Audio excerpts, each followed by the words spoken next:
में सोचते हैं। थैंक यू, धन्यवाद। देखो, हमारे देश का एक दुर्भाग्य है कि आजादी के बाद भारत की महान परंपरा, संस्कृति, इतिहास उसको भुला देने का भरसक प्रयास हुआ है। आपको एक परिवार से बाहर कुछ पता ही नहीं चलने दिया गया है। बहुत लोगों ने शायद बसवेश्वर जी का नाम आज पहली बार सुना होगा। 12th सेंचुरी के महापुरुष, कर्नाटक के। और मैं आप में से किसी को रुचि हो तो भगवान बसवेश्वर के वचन पढ़ने जैसे हैं और आज सभी भाषाओं में उपलब्ध है, सभी भाषाओं में उपलब्ध है।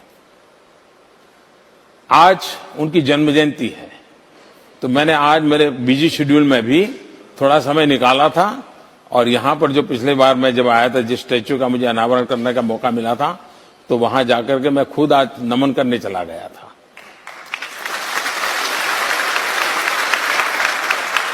देखिए, हमें हमारे लिए गर्व ही नहीं है, हमारा दुर्भाग्य ही है जी। हमें अपनी महानताओं का पता ही नहीं है।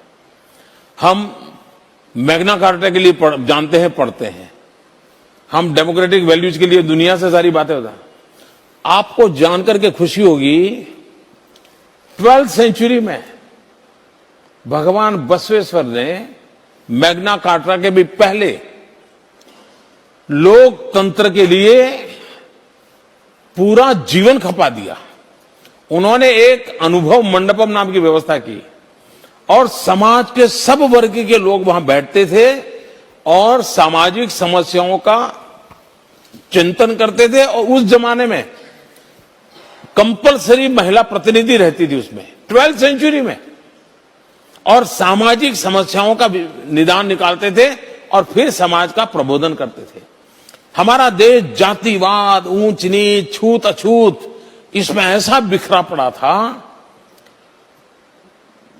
भगवान बसवेश्वर ने इन सबको एक छत्र छाया में ला करके, ऊंच नीच, जातिवाद को समाप्त करके सबको जोड़ने का बहुत बड़ा काम किया था।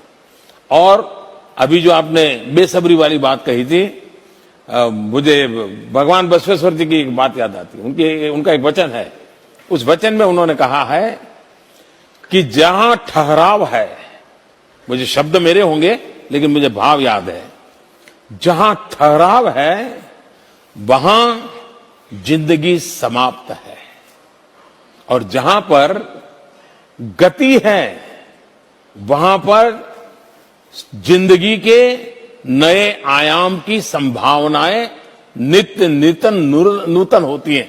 इस प्रकार का भाव भगवान बसवेश्वर के वचन में है, जहां ठहराव को मृत्यु माना है उन्होंने उस जमाने में।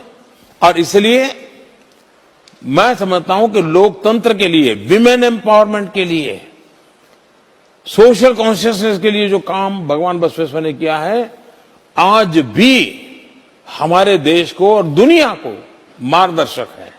तो मुझे खुशी हुई, और आप तो स्वयं कर्नाटक के हैं, आज मुझे उनकी जन्म जयंती पर वहां जाने का सौभाग्य मिला था। और हम सब और मैं तो चाहूंगा कि हमारे स्कूलों के बच्चों को पता होना चाहिए कि अनुभव मंडपम नाम की डेमोक्रेटिक इंस्टीट्यूट कैसे उस जमाने में डेवलप की होगी, कितनी बड़ी दीर्घ दृष्टि होगी एक महापुरुष की जिन्होंने इस काम को किया होगा।